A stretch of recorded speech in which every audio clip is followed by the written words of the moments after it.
Does it ever feel like our democracy is broken? Like most Americans, I grew up learning that democracy was the best form of government, full stop. But then, what am I supposed to make of American life today? A recent poll found that more than half of Americans think our democracy isn't going well. So what's the deal? Is it possible democracy isn't all it's cracked up to be?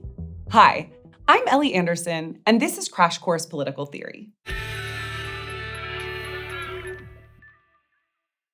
This might feel like a distinctly modern problem, but a government run by the people, for the people, has had critics for centuries. Like when the French philosopher Alexis de Tocqueville visited the United States 200 years ago, he was pretty skeptical. And way before that, the Greek philosopher Plato had mixed feelings too. In one of the earliest written works of political theory, The Republic, Plato drew a contrast between what was tantalizing about Athenian democracy and what was realistic. He worried that citizens in a democracy would enjoy, quote, too much of the unmixed wine of freedom. And he imagined the typical citizen living life by their own whims, saying, sometimes he drinks heavily while listening to the flute. At other times, he drinks only water and is on a diet. Sometimes he goes in for physical training. At other times, he's idle and neglects everything. And sometimes he even occupies himself with what he takes to be philosophy. Honestly, it sounds like me every January when I try to start all my New Year's resolutions at once. But to Plato, this was chaos. Without a firm set of values to live by, Plato worried citizens in a democracy would veer willy-nilly from one conviction to another. And if that were the case, how could society be stable?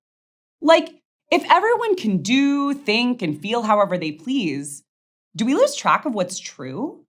Do we let personal feelings become more important than objective facts? I've never in my life done that. From what I can tell, no democracy, past or present, has fallen because of too much flute listening. But joking aside, I can still see the essence of Plato's worry in this central contradiction. The beauty of a democracy and the danger of it are one and the same. Everyone gets a say, even if their say is ill-informed, factually inaccurate, or driven by fear, hate, or paranoia. I was taught that democracy was an invention straight out of 6th century Athens. But with a little digging, I learned that origin story isn't quite right. For instance, the ancient Greeks practiced slavery, and they didn't consider women and children citizens. Not super democratic of them. And people were practicing democratic decision-making long before them.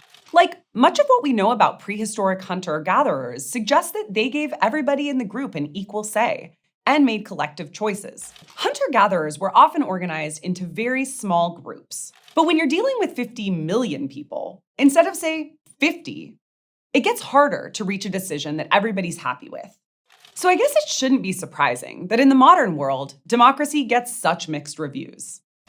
Let's have a look at the polling, shall we? Yeah, turns out it's not just a US problem. In 36 other democratic countries surveyed, people agreed. Democracy is mid. Mixed reviews aside, I still think that some form of democracy is better than a government run by, say, the military or a king. But people don't always agree on which version of democracy is best. So I did a deep dive on the different types of democracy and what thinkers of the past had to say about them. As is often the case, a good place to start is with the philosopher Jürgen Habermas, who describes 3 models of democracy. Let's think about them through one of the most contentious group decisions of all time. Imagine you and I and everyone else watching this video are on a road trip. How should we decide what to listen to? Let's start with the Republican view, which, by the way, isn't Republican in the partisan sense that we commonly use. This meaning of Republican describes the perspective that democracy is a shared civic value, where liberty is exercised in service of a common good. So, in our road trip scenario, we figure that learning something during our time together would help us all. Hypothetically, we take a vote and listen to an educational podcast like, I don't know, Crash Course Pods the Universe, or Overthink. Hypothetically. But the liberal model of democracy, which again doesn't mean liberal in the colloquial partisan sense, would take a different approach. It emphasizes individuals' rights. So we might decide to all listen to our own thing in our own headphones. I keep my 60s folk, you keep your mumble rap, to each their own. And then there's the third view, which Habermas believes is the best of both worlds.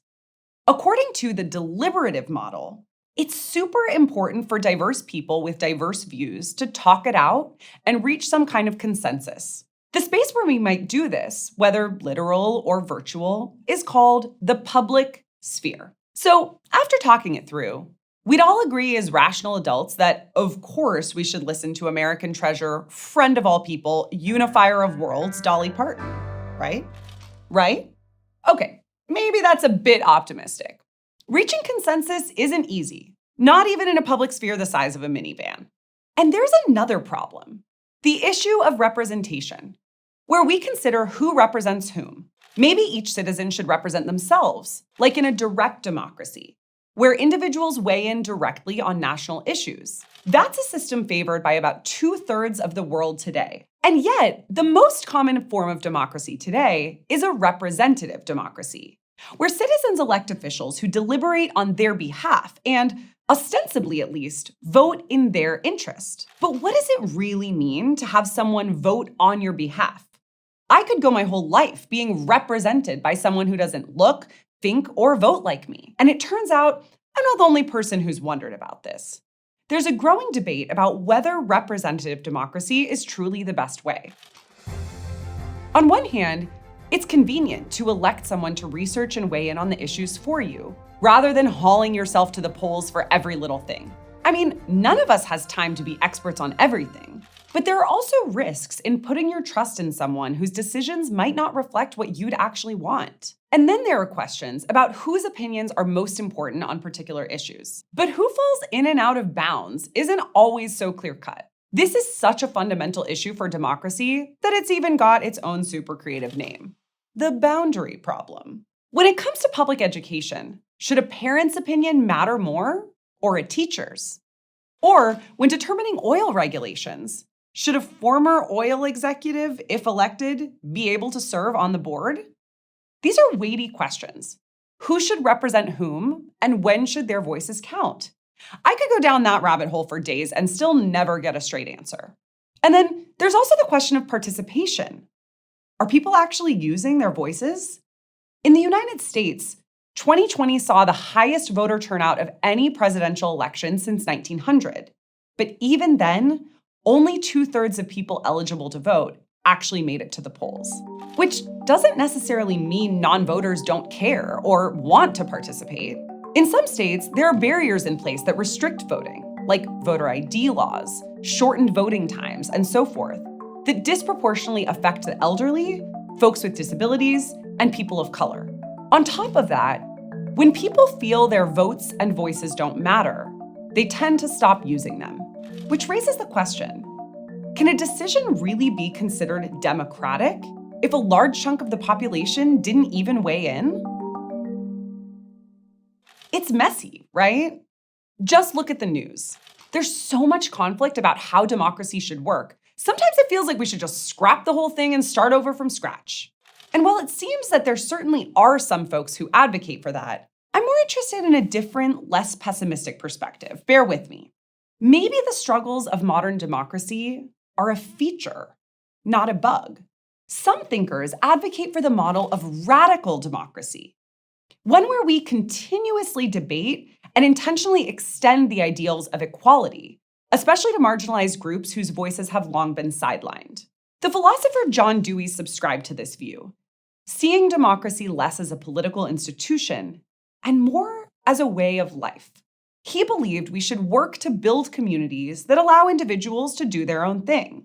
The trick, in his words, is to harmonize the development of each individual with the maintenance of a society in which the individual activities will contribute to the common good. I just love his use of harmonize here. Like, the idea is to keep the individual, the society, and the common good in tune, which requires ongoing tweaking. More contemporary scholars, Ernesto Laclau and Chantal Mouffe, say that radical democracy is the root of democracy. I'm a sucker for etymology, so I love how literal this is.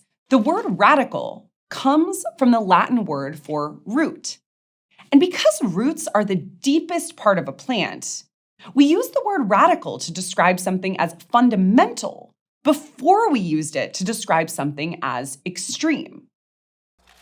Okay, my producer's telling me to cool it on the etymology lesson. Until next time, fellow word nerds. Anyway, Laclau and Mouffe advocate for agonism, an approach to radical democracy that makes space for a variety of ideas, rather than blotting them out by striving for agreement. And they say that differences aren't wrinkles to be smoothed over, but nuances to be accommodated, the very spirit that keeps democracy going.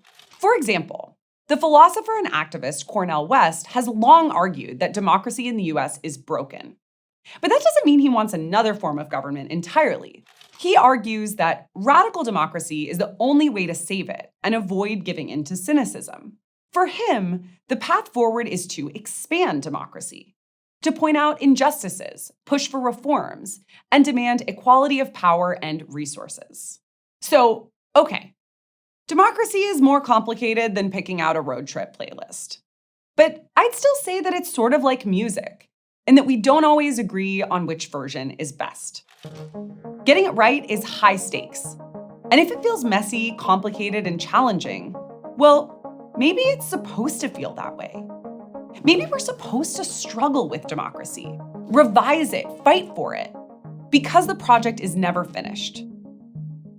Next time, we'll talk about liberty and what happens when one person's version of the good life means a bad life for someone else. I'll see you there. Thanks for watching this episode of Crash Course Political Theory, which was filmed at the Bastille Studio and was made with the help of all these nice people.